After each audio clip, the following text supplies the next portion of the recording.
Okay, so we'll get started with our tour. So if you'll follow me into the center, I will pass over to our lovely marine biologist, Grace, and she will tell you about some of the sea turtle species in the Maldives.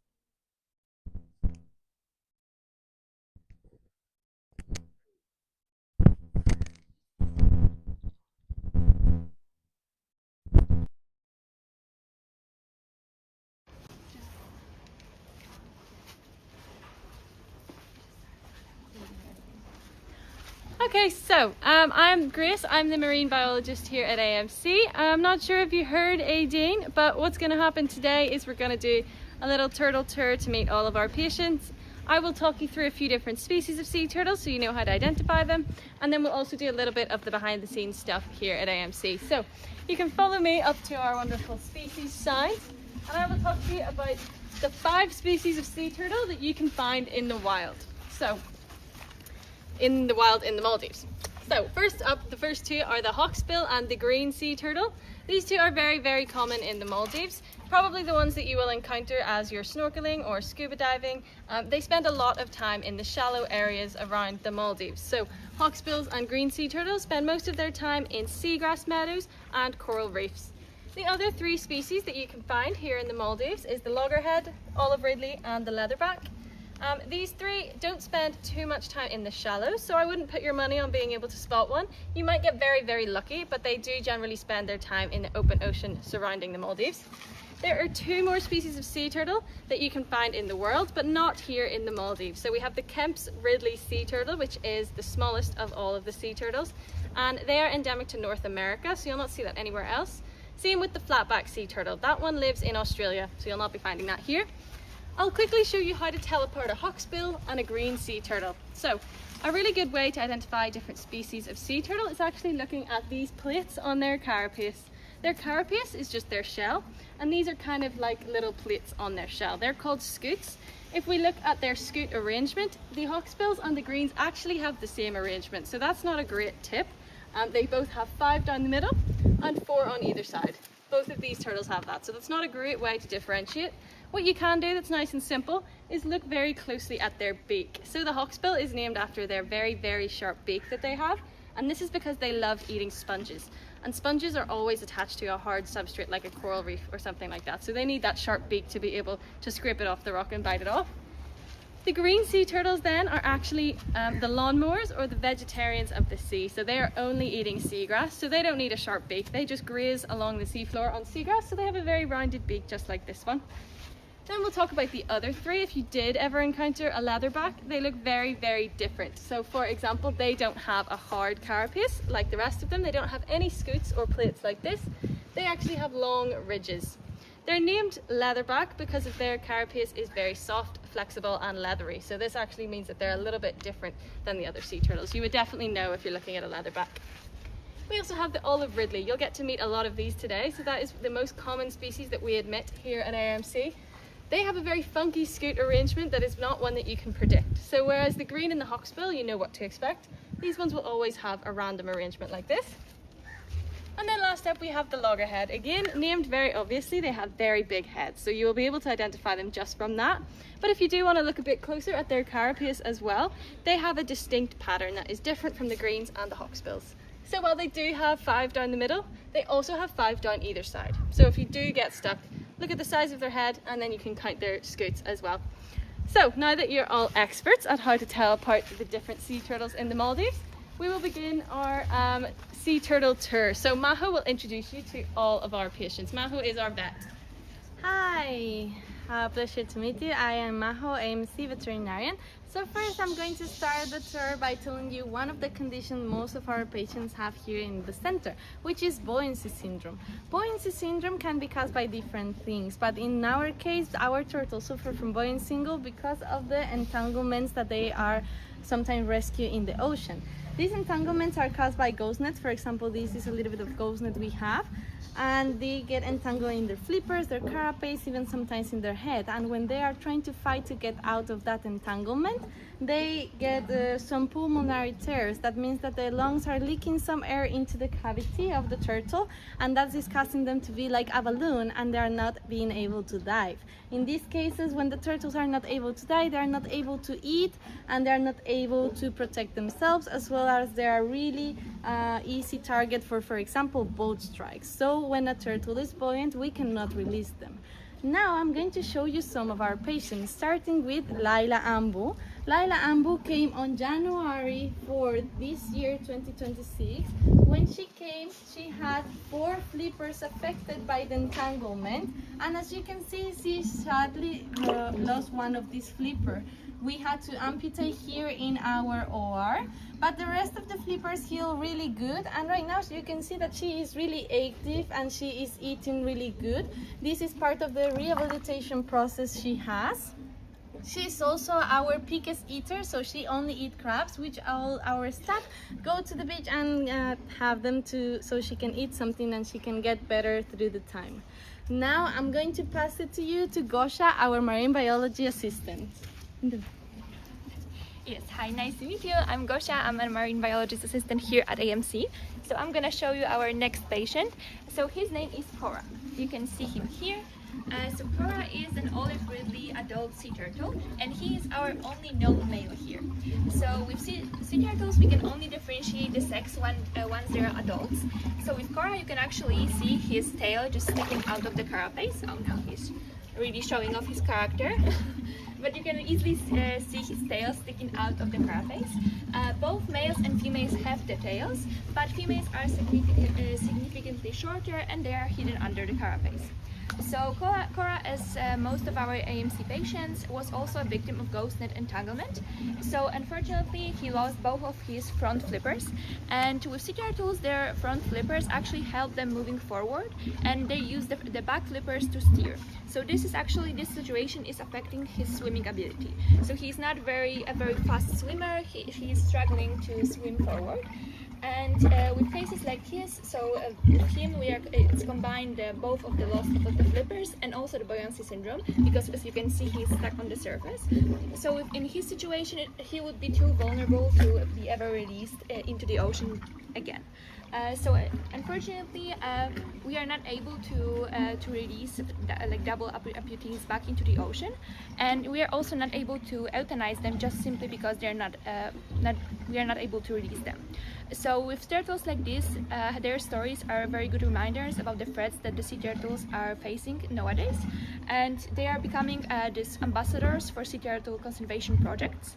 So with Cora, we can only, our main goal, and with our long-term patients, our main goal is to improve their life quality here at AMC, and also to look for new ways in the future to improve their lifestyle and to improve their health.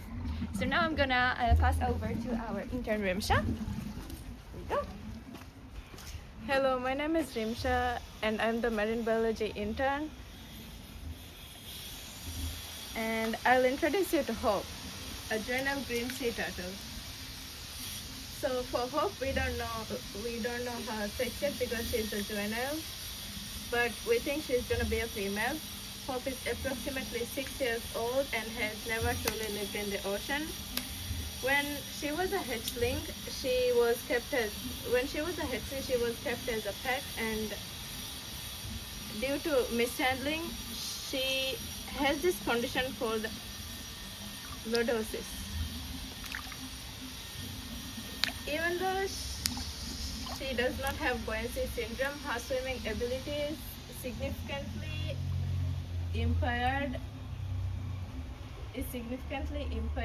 which prevents her from being released back to the ocean. Today, Hope is the ambassador for sea turtles and help us raise awareness about illegal pet trade. Her story highlights why sea turtles should not be kept as pet and why turtles should not be handled unnecessarily. And of course, to Neha. Oh, I'm Neha, a marine biology intern here at AMC. Ziki is a female olive ridley turtle. She was rescued in. She was found entangled in Ghost Kia. One rear flipper had already been amputated before rescue, and her right front flipper was so severely injured and fractured that it also had to be amputated. Despite having only 2 flippers, she is adapting remarkably well. Ziki also developed buoyancy syndrome, so we're using different therapies to help her regain her ability to dive. If her recovery continues to improve, we hope she'll eventually be released back into the ocean. Heading over to Grace. Thank you, Neha. So, next up on the tour then, we have Ahu, or Ahulia is her full name. She is a female sub-adult olive ridley sea turtle. So, what we mean by sub-adult is that she's definitely a mature individual, so she's not a teenager anymore, but she has a little bit more growing to do until she reaches her full size. You might notice with Ahu as well that she's very, very pale, so she's not quite as dark grey as usual olive ridleys are. This is because when we found her, she was floating on the surface for quite a long time. You can see perhaps here there is some little streaks on her carapace like this, and that is actually sunburn. So when we found Ahu, she was floating on the surface and missing her front flipper. So while we didn't actually see her entangled in a ghost net, it is pretty likely that that is how she lost her flipper, and that is how she's developed her buoyancy syndrome as well. So that is also why we can never release a buoyant turtle, is all of those other threats, but also they are really, really vulnerable to sun exposure. So just like humans, just like you or me, they can actually get burnt by the sun as well.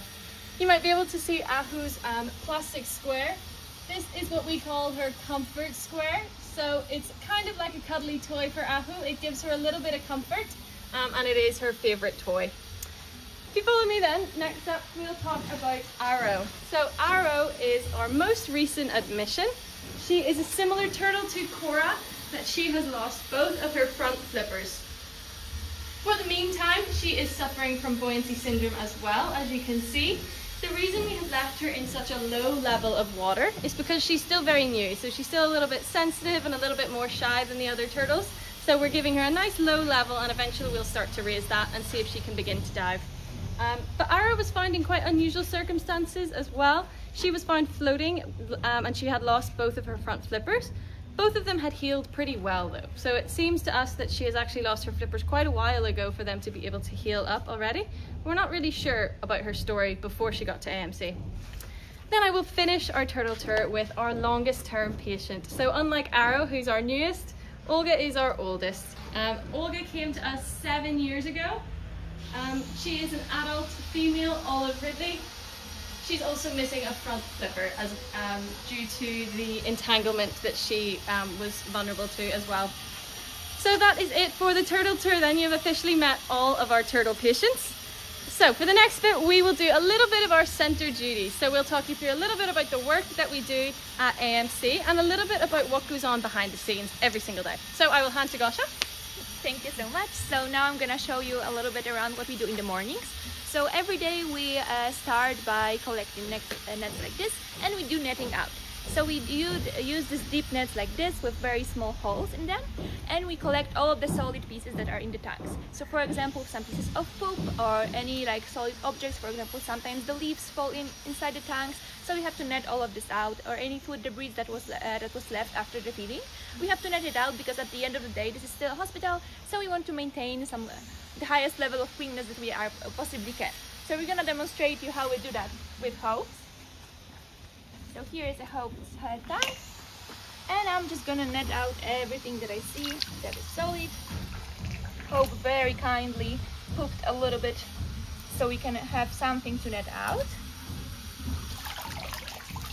And then we make sure that everything is already netted out. If there are any bigger pieces, then we can just take them with this net.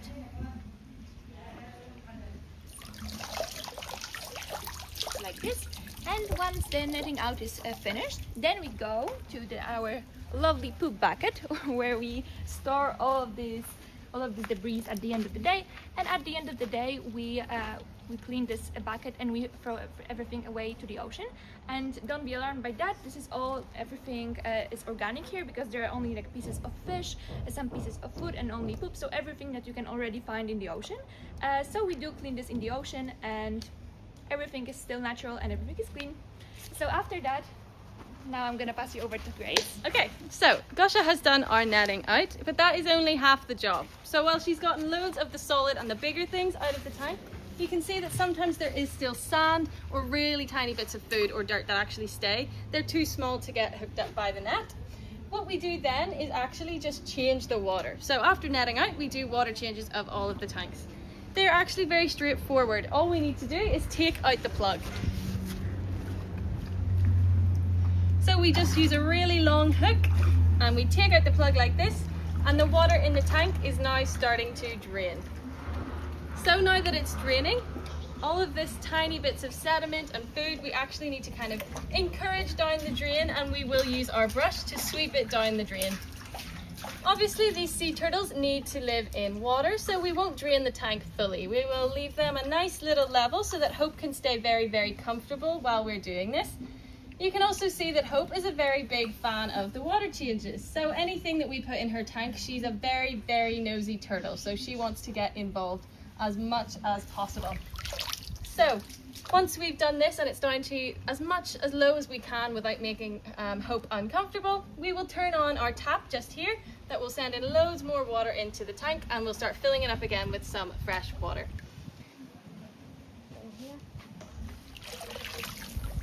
In our larger tanks like tank 4 and 5, we don't need to do this every day because they're constantly flowing and overflowing. So that means the seawater is constantly filling up the tanks. But sometimes we do take the plug out and give it a sweep so the tank is clean. And yeah.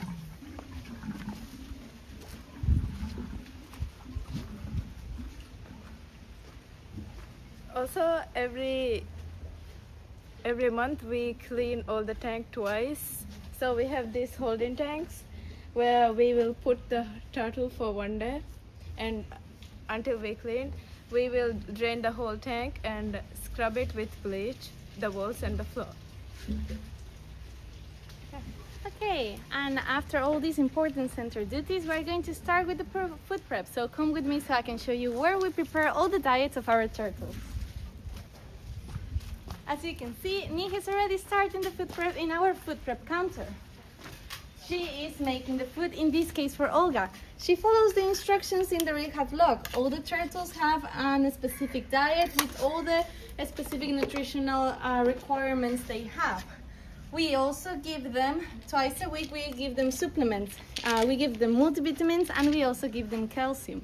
In this case, we're going to give them multivitamins because it's Mondays, and Mondays is multivitamins days. We are going to show you also this day. It's really busy for enrichments. We're going to start by explaining, for example, different ways that we can feed the turtles with these enrichments. Enrichments are really important for the turtles that are kept here in the rehabilitation because it helps them to have a little bit more entertainment than just being in the same tank all day and all night.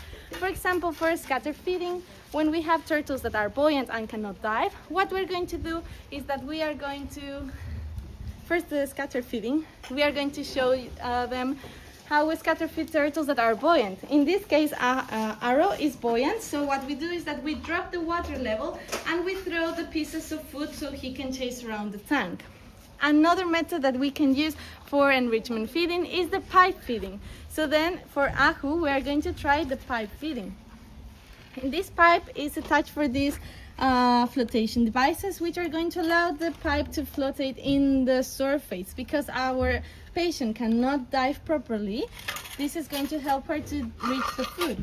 And don't worry, if something falls, we will just net it out and we are going to refeed them again. As you can see, Ahu will chase around the pipes in the tank and she will get all the pieces of food. And we will repeat this until we finish the food of that day. Now, I'm going to pass it to you for our team lead, who is going to show you how to do coconut feeding with Hope. Thank you, Maho. So yeah, as she mentioned, we're going to do coconut feeding. So this is a type of enrichment that we only use for turtles who can dive. So Hope, as you may have seen, is a really good diver. She's just over here in her tank right now. And because she's able to reach the bottom of her tank, we can put her food inside of a coconut shell, just like this, as Gosh is showing us. Then we can close that up nice and tight. And when we pop that in the tank, Hope can spend as long as she wants trying to get that open. And it just gives her something to do, and it's a fun activity and a way to keep her mind occupied while she looks for her food. So we can just watch Hope looking for this for a few minutes, and then we can tell you about our next feeding method for Hope. You can see here she's really interested in that coconut. She loves this activity, so she's been waiting for it. And she's really showing off her diving skills for us right now, as well as her lovely bubble blowing.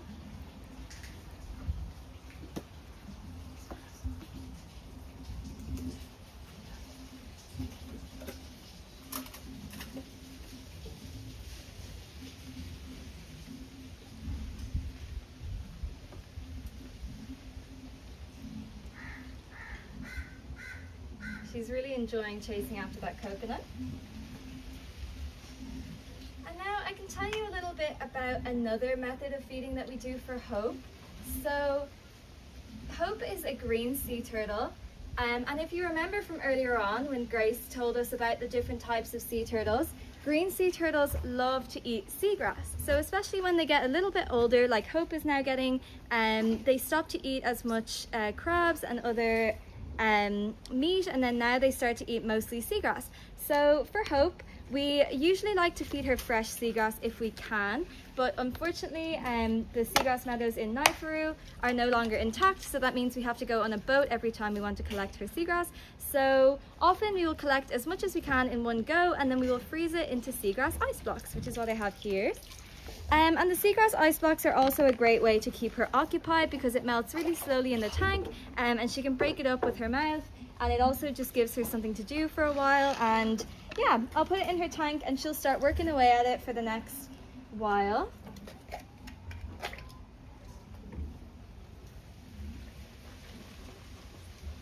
And Rimsha is now removing her coconut from the tank. So let's see if she notices that she has a lovely seagrass ice block over here.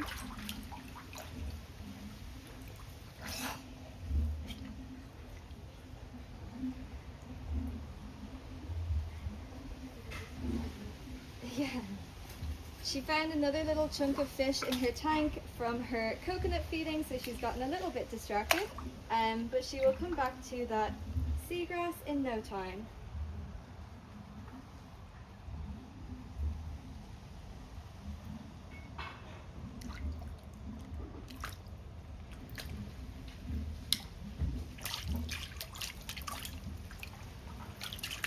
As you can see, it's starting to melt, and it will gradually make its way all over her tank and leave us with a lovely mess to clean up later. Thank you for that, Hope.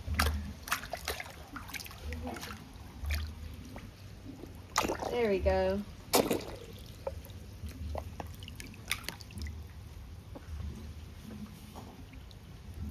Great, so now we can head on back over to Gosha and Nia, and they'll tell you a little bit more about our ladder feeding enrichment. Yes, so this is one of the different ones that we also do for the turtles that cannot dive.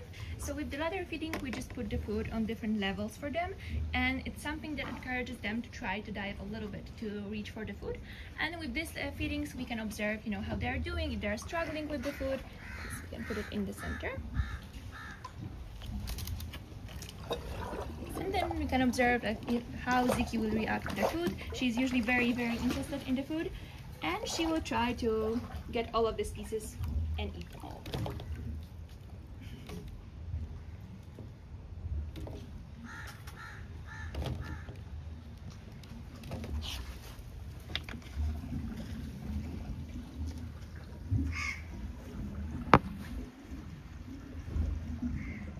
Sometimes she needs a little while to figure out that she has to go from a different side, but usually she is very good at the enrichment feedings, and she really enjoys it.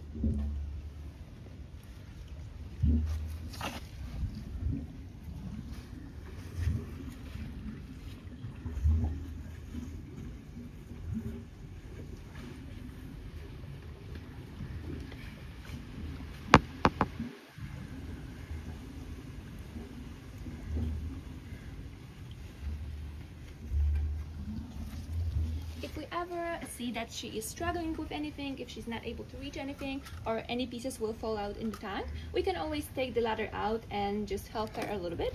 So for example, oh, now she is guarding it. But we can switch the side so it will be easier for her to reach. Oh, there was one piece that was left. Oh, and she got it.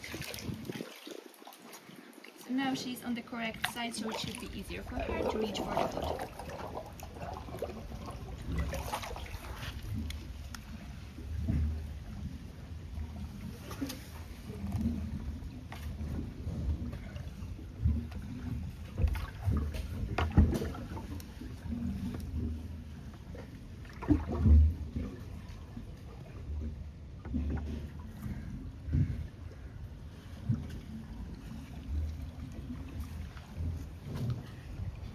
Yes, so usually it will take them a little bit of time to get all the pieces, but in the meantime we can show you another enrichment feeding that we do. So I'm just gonna pass over to Grace and Cora. Okay, so finally with our enrichment feedings, these next two aren't actually going to be using any kind of toys or pipes or anything like that. This one will just be more enriching because we're mixing up their usual diet. So you can see here, it's very grim, but unfortunately I do have a blood ice block. So this is actually a great form of enrichment, as first of all it uses every part of the fish, so we're not wasting any of that blood. It's also frozen. So if you remember the olive ridleys, they are omnivorous, so they will eat anything solid or meaty like that. So this actually triggers their sense of smell and it makes them think that they're hunting, and it's also really solid for them to bite onto. Not all of our turtles are big fans of the blood ice blocks, however Cora is a favourite of Cora's, so hopefully he will show you how it's done.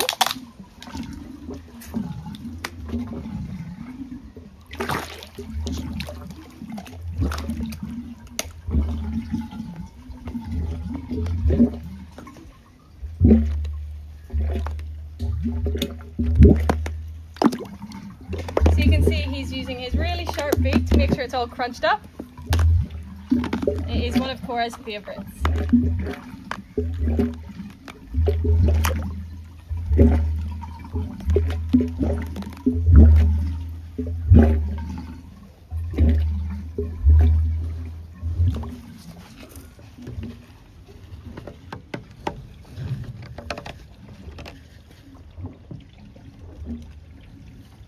So Cora is all finished.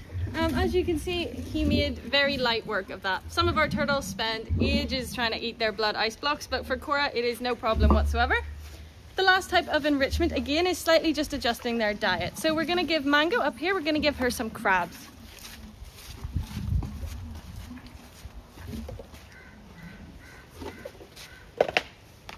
So here at AMC, all of our turtles will get a live crab once a week. It's very sad for the crabs, but it's actually a really great way of enrichment for them to have prey that moves. You can imagine having some food that's actually alive. It's probably a bit more fun for these turtles. It's also more nutritional for them. So a lot of our food is frozen because we have to keep it somewhere and we have to have a lot of it. You can imagine we have a lot of turtles. So the live crab feeding is great for keeping them engaged, but is also really good for their diet. We're going to give Mango the first of her crabs this afternoon. She is a very fussy eater, Mango, so she will only eat the crabs. Although she's not seeming too keen until she notices them. There we go.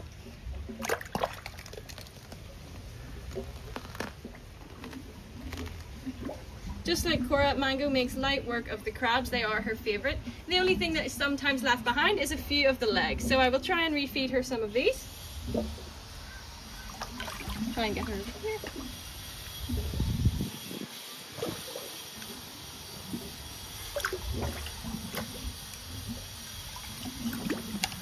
Okay, we'll try again with Mango with her second crab of the feed.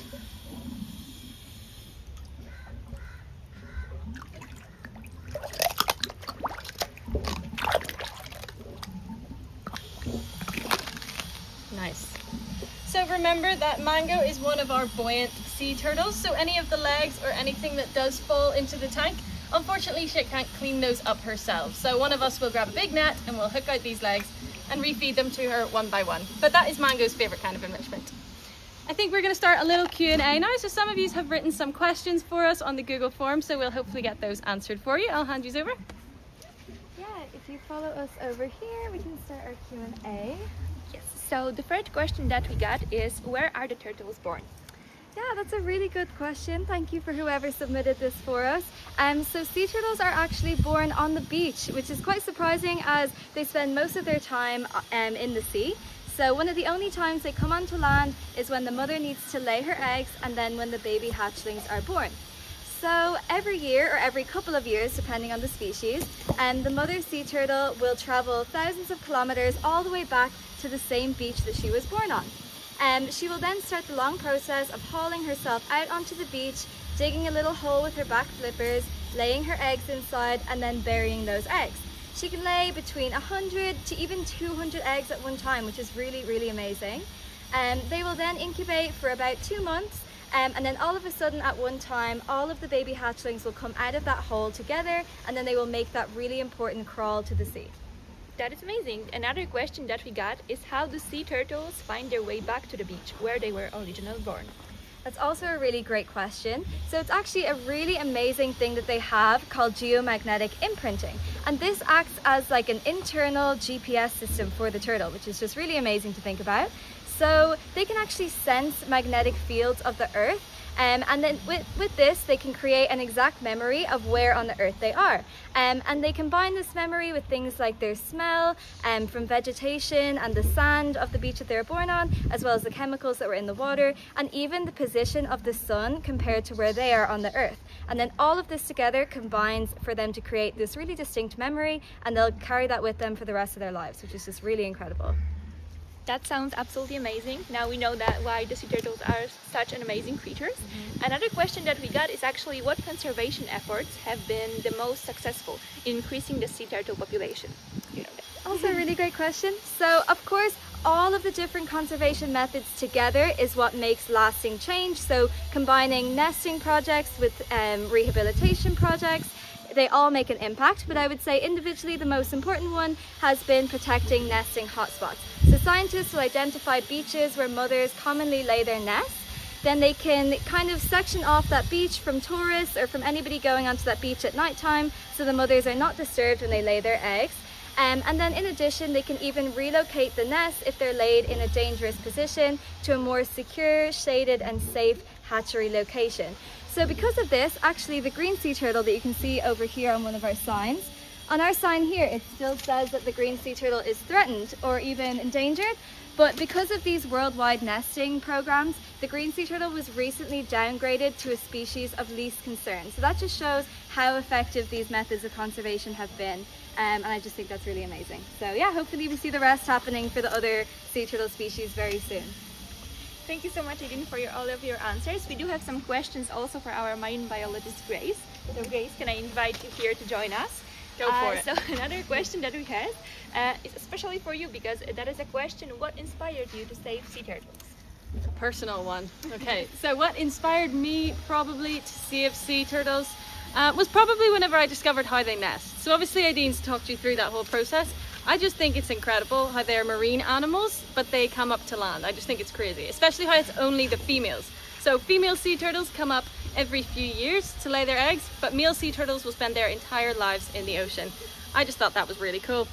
Also the fact that the little hatchlings are so vulnerable. So it's actually one baby sea turtle out of 1,000 will survive till adulthood. So when I learned that number, I thought these little helpless babies need all the help that they can get. So I started doing some work with hatchling stuff.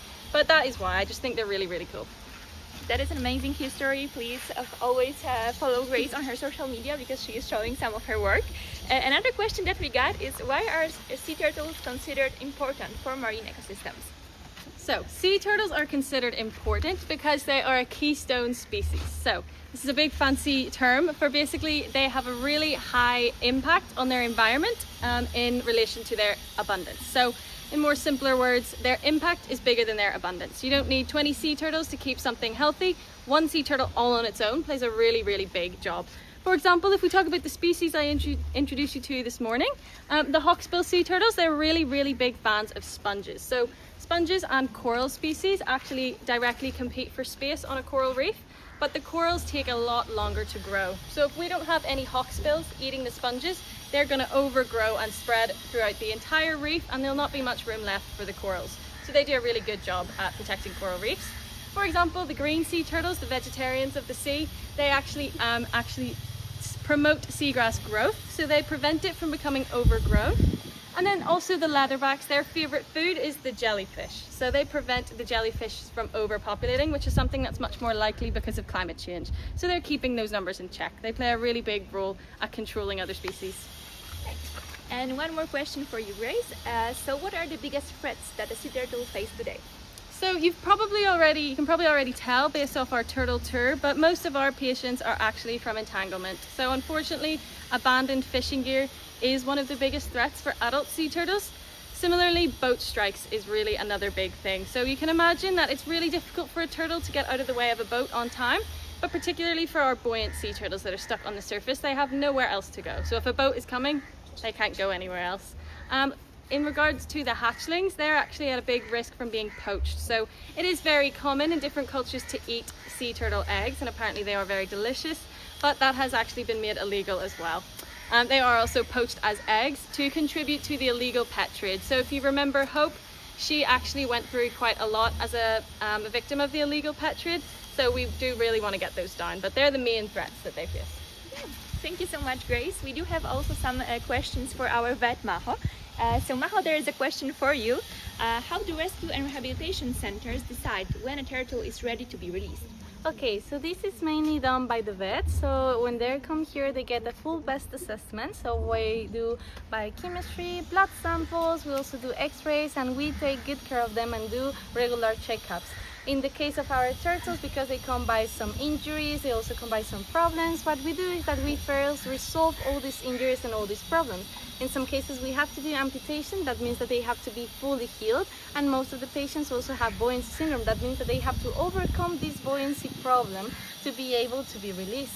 When they overcome this buoyancy problem, sometimes we use weight therapy for that, sometimes we do coelomocentesis, that is taking out the air of the coelomic cavity, and sometimes we do enrichment feeding to promote them to dive.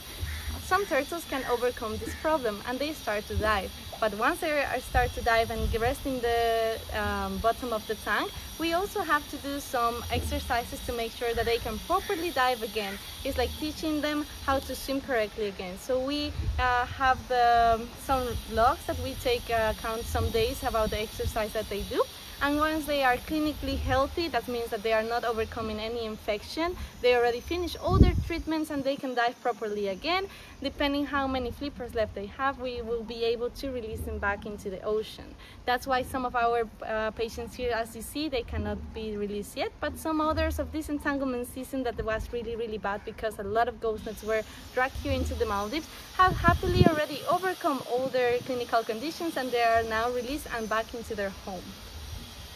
And the last question that we got from the forums, so this is also for Maho. So how can we preserve marine life here in the Maldives?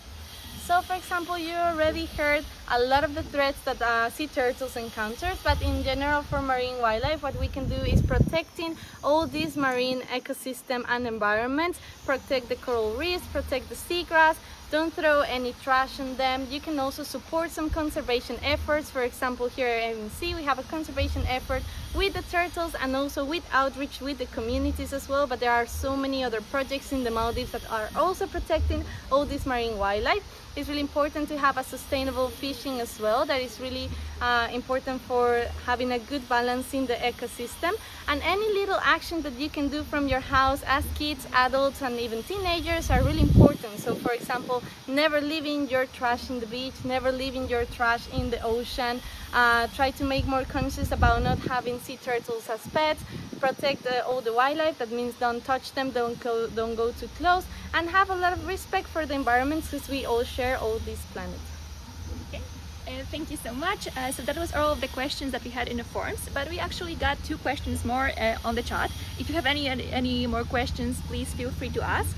So a question that we got was what is she eating during Hope's feeding? So actually Hopes get a mix of both meat diet and also seagrass because she is a juvenile green sea turtle.